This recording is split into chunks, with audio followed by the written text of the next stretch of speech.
Jusqu'ici, Jérusalem avait été épargnée par les affrontements. Pour la première fois depuis le conflit débuté vendredi, la ville a été la cible de roquettes tirées depuis Gaza par les militants du djihad islamique. En face, Israël a poursuivi ses bombardements au troisième jour de l'opération Aube naissante. Nous avons frappé des dizaines d'installations militaires utilisées par le djihad islamique pour la production et le lancement de roquettes. Notre offensive contre les auteurs du terrorisme se poursuivra et s'intensifiera sans limite ni restriction.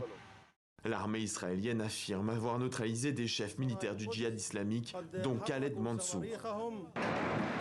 Les raids se sont poursuivis dans la nuit, touchant ici un immeuble résidentiel. Selon un bilan palestinien, une trentaine de morts est à déplorer, dont 6 enfants. Israël réfute cette information et blâme des tirs ratés du djihad islamique. On était dans la rue quand tout à coup on a entendu une explosion. On est venu sur place en courant et on a trouvé des corps à terre. Il n'y avait pas d'ambulance. Il y avait des enfants lacérés. On les a emmenés dans les voitures.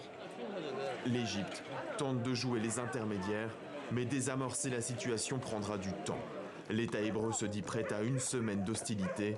Le djihad islamique a lui assuré que la bataille n'en était qu'à ses débuts.